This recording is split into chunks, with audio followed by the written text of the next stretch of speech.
Hi అండి, welcome to my channel Sita daily vlog. అందరూ ఎలా ఉన్నారండి? బాగున్నారా? మీ అందరూ బాగుండాలని మనసారా దేవుణ్ణి కోరుకుంటున్నానండి. నేను కూడా బాగానే ఉన్నాను. ఈరోజు కొబ్బరి అన్నం చేస్తున్నా. కిచెన్లోకి వెళ్ళిపోదాం.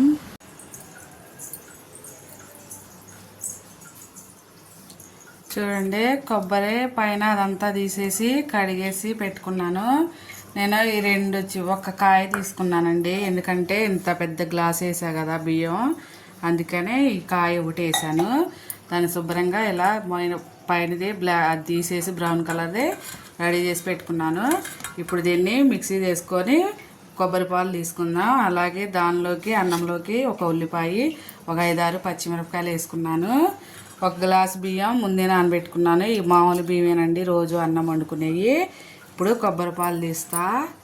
కొబ్బరి ముక్కలు మిక్సీ గిన్నెలో వేసుకొని కొంచెం కొంచెం నీళ్ళు పోసుకుంటా మెత్తటి పేస్ట్లా పట్టుకోవాలండి. పట్టుకొని వస్తా. పేస్ట్ పట్టుకొచ్చాను. ఇట్టా ఒక క్లాత్లో కానీ అలాగే ఏదైనా స్ట్రైనర్లో కానీ వడపోసుకుంటే బాగుంటుంది. ఇలా అన్నీ పాలు చేసుకోవాలి. ఇంకోసారి నీళ్ళు వేసి మళ్ళీ పట్టుకొని వచ్చి చూపిస్తా. చిన్న గిన్నెలో తిరగలేదని పెద్ద మిక్సీ గిన్నెలో వేసానండి. దానిలో ఎక్కువ అయింది. ఎలాగో 2 గ్లాసులు వేయాలి కాబట్టి కొంచెం నీళ్ళు వేసుకొని ఇలా పాలు తీసుకుంటే బాగుంటుంది. అయిపోయింది. ఇప్పుడు దీన్ని పడేయకుండా కొంచెం టైం చూసుకొని కొంచెం వేడి చేసుకుంటే కొబ్బరి రెడీ అయిపోద్దండి. డ్రై కొబ్బరి స్టవ్ మీద వేడి చేసుకుంటా తేమేమి లేకుండా చేసుకుంటే బాగుంటుంది, పడేయకుండా. చూసారు ఎంత బాగుందో పాలు లెక్క. అలాగే పాలు తీసేసాను. దీన్ని పక్కన పెట్టుకొని ఇప్పుడు రైస్ చేసుకుందాం. స్టవ్ వెలిగించి గిన్నె పెట్టి దీంట్లో ఒక 2 స్పూన్ల ఆయిల్ వేస్తున్నా. ఆయిల్ వేడవనిద్దాం. ఆయిల్ వేడయ్యాక హోల్ గరం మసాలా వేస్తున్నా.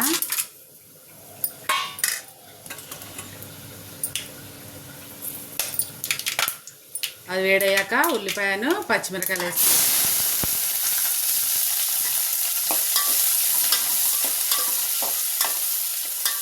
ఉల్లిపాయలో కొంచెం రంగు రావాలి, బాగా వేగే పనిలేదండి. ఉల్లిపాయలు కొంచెంగా ఫ్రై చేసుకోవాలి, మాడిపోకుండా చూసుకోవాలి. ఉల్లిపాయలు ఇంకా 2 నిమిషాలు పడుతుంది.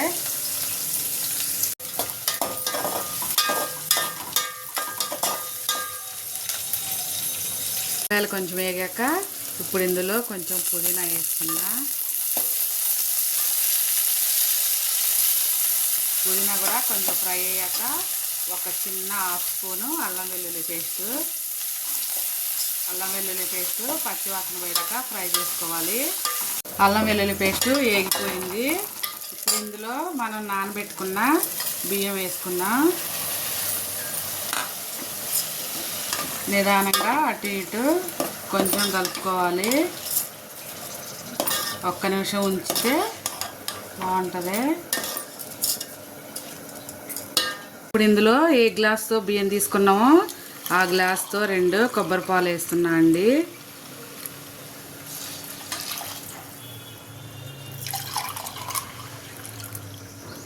కొంచెమే మిలిగినాయి.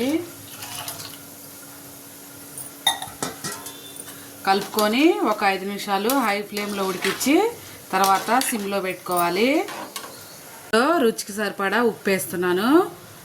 మీ టేస్ట్ తగ్గట్టు వేసుకోండి. ఉప్పు వేసి ఒకసారి కలిపి హై ఫ్లేమ్లో ఒక 5 నిమిషాలు ఉంచి ఆ తర్వాత మూత పెట్టి సిమ్లో పెట్టుకుంటే కొబ్బరి అన్నం రెడీ అయిపోతుంది.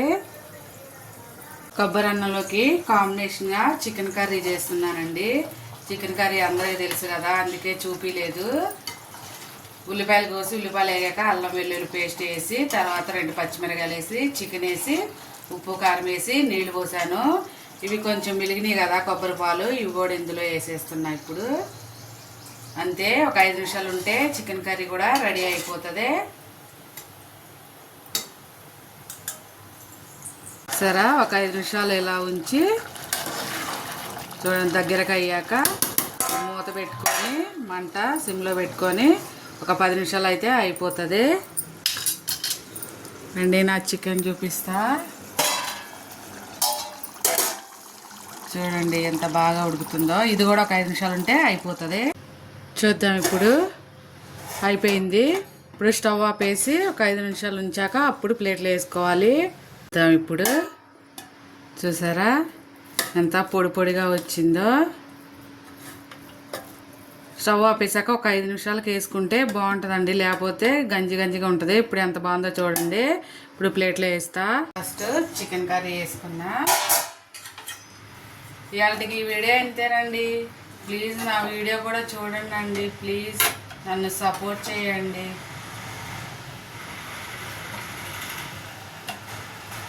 ఎంతో యమ్మీ అండ్ టేస్టీ కొబ్బరి అన్నం రెడీ. చాలా బాగుంటుంది, కమ్మగా. కొబ్బరి అంటేనే కమ్మగా ఉంటుంది కదండి. అంతే. నేను చేసిన వంట ఎలా ఉందో కామెంట్ చేయండి, అలాగే లైక్ చేయండి, షేర్ చేయండి. ప్లీజ్ అండి నా ఛానల్ని సబ్స్క్రైబ్ చేసుకోండి. అంతే. ఎంతో టేస్టీ యమ్మీ యమ్మీ కమ్మగా ఉండే కొబ్బరి పాలతో చేసిన అన్నం, అలాగే దీని కాంబినేషన్ చికెన్ కర్రీ రెడీ. అలాగే ఇష్టం ఉన్న వాళ్ళు రైతాతో కూడా తినొచ్చు. అంతే. ఇవాళకి వీడియో. బాయ్. ఉంటానండి.